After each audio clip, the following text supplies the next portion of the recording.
Human body god's engineering marvel. Just imagine एक ऐसी situation जहां पर आप बर्फ में फंसे हैं और वहां से निकल पाने का कोई रास्ता नहीं है। आपकी जिंदगी के उन आखिरी 20 मिनट में आपकी बॉडी कैसे आपका साथ छोड़ रही होगी, यानी फ्रीजिंग टू डेथ। अपेरेंटली तो सिंपल लग रहा है कि बॉडी फ्रोज्ड इन एक्सट्रीम वेदर और मौत वाक़ होगी, लेकिन ऐसी सिचुएशन में फंसे किसी भी शख्स के उन आखिरी 20 मिनट्स में बॉडी के अंदर ऐसी क्या चेंजेस हो रही होती हैं और उनको कॉप अप करने के लिए बॉडी के डिफरेंट सिस्टम कैसे रिएक्ट कर रहे होते हैं, आइए जानते हैं ये सब इस वीडियो में। ह्यूमन बॉडी का normal temperature 36.1 degree Celsius to 37.2 degree Celsius है। बॉडी टेम्परेचर अगर 38 डिग्री सेल्सियस या इससे ऊपर हो तो इंसान बुखार में मुब्तला होता है, जो कि नॉर्मली किसी इन्फेक्शन या बीमारी को इंडिकेट कर रहा होता है। 40 डिग्री सेल्सियस से ऊपर टेम्परेचर हो तो हाइपरथर्मिया कहलाता है, जबकि 35 डिग्री सेल्सियस से कम बॉडी टेम्परेचर हाइपोथर्मिया की तरफ इंडिकेशन है और दोनों ही केसेस में अर्जेंट मेडिकल अटेंशन की जरूरत पड़ती है।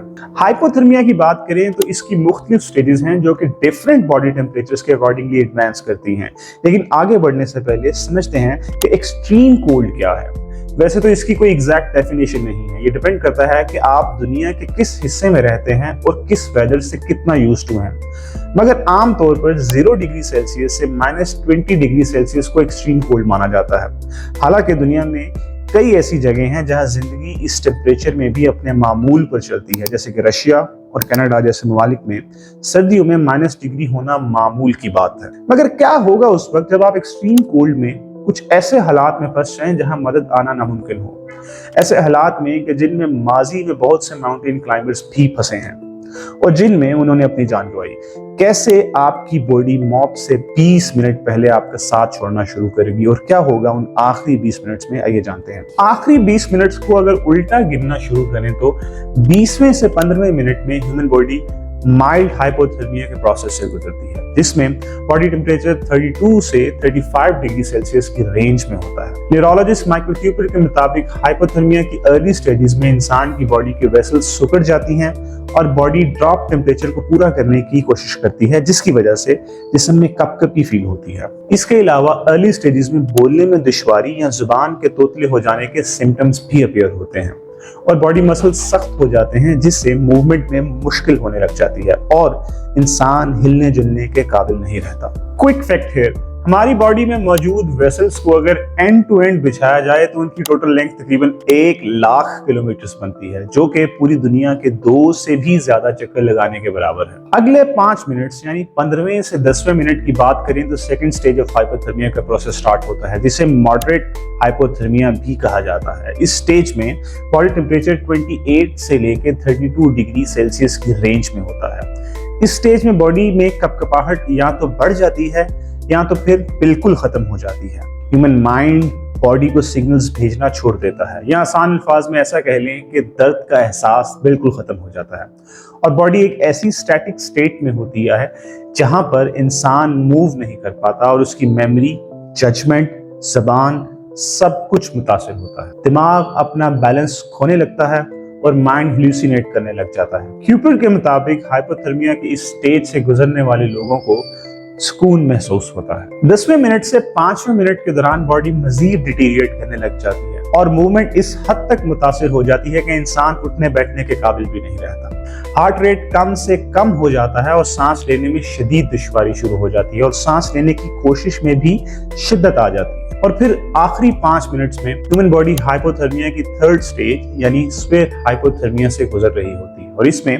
Body temperature below 28 degree Celsius की रेंज में होता है। ये हाइपोथर्मिया की लास्ट स्टेज है जिसमें बॉडी अपना आप बिल्कुल छोड़ देती है। सांसें इंतहाई कम हो जाती हैं और बॉडी को ऑक्सीजन सप्लाई की कमी की वजह से हार्ट काम करना छोड़ने लग जाता है। इस वजह से हार्ट अटैक और कोमा में चले जाने जैसी चीजें रूनुमा होने लग जाती है। क्यूपर अपने पेशेंट्स के एक्सपीरियंस कोट करता है कि हाइपोथर्मिया की लास्ट स्टेज से बचाए जाने वाले लोगों का कहना है कि वो और आगे नहीं जाना चाहते, सिर्फ बर्फ में एक बेंच पर बैठना चाहते थे, वो सुकून में थे, उन्हें किसी चीज की परवाह नहीं थी। लेकिन जब ये सिचुएशन शुरू होती है तो सब मुश्किल लग रहा होता है, बुरा महसूस हो रहा होता है, असल में बहुत बुरा महसूस हो रहा होता है। लेकिन जब ये और बढ़ जाता है तो वो दर्द वो सब चला जाता है। एक और चीज जो कि स्पेशली माउंटेनियर्स के केस में बहुत कॉमन है वो है फ्रोस्ट बाइट। फ्रोस्ट बाइट में असल में एक्सट्रीम टेम्परेचर्स में इंसान की स्किन और टिश्यूज फ्रीज हो जाते हैं, और फ्रोस्ट बाइट ज्यादातर हाथ, पांव, कान और नाक पर होता है। स्वेयर फ्रोस्ट बाइट के केस में स्किन और टिश्यूज के साथ साथ बोन्स भी डैमेज होती हैं, और अक्सर केसेस में बॉडी के उस हिस्से को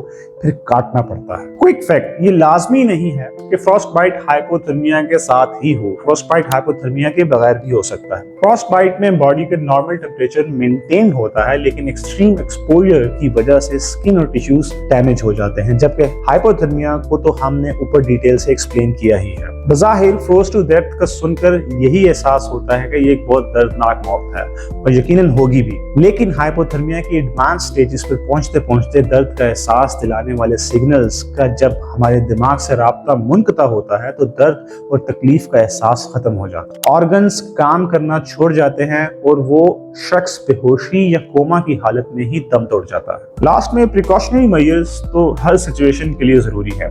हर दर्जे तक कोशिश करनी चाहिए कि जब भी एक्सट्रीम कोल्ड वेदर हो तो प्रॉपर गियर और इक्विपमेंट के साथ ही ट्रेवल किया जाए। रेस्ट्रिक्टेड बॉडी मूवमेंट्स ठंड में एनर्जी बचाने में मदद कर सकती हैं, मगर ये जरूरी है कि इसको मॉडरेट एक्टिविटी के साथ बैलेंस किया जाए ताकि हीट जनरेट हो और सर्कुलेशन बरकरार रहे। दूसरे केस में आपको अगर किसी शख्स को फर्स्ट एड देनी पड़े जो कि हाइपोथर्मिया का शिकार हो चुका है तो चंद चीजें जहन में रखना जरूरी है। ऐसे शख्स को आहिस्ता से ठंड से बाहर निकालें। अगर कहीं इंडोर ले जाना नामुमकिन हो तो हवा से बचाएं, खास तौर पर गर्दन और सर के इर्द के हिस्सों को। ठंड से बचाने के लिए जमीन से इंसुलेट करें, जैसे कि नीचे एक ब्लैंकेट बिछाई जा सकती है। आराम से गीले कपड़े उतार दें, गीले कपड़ों की जगह गर्म ड्राई कॉट्स या ब्लैंकेट्स पहनाएं। ऐसे शख्स को गर्म, मीठी और नॉन अल्कोहलिक ड्रिंक्स दें।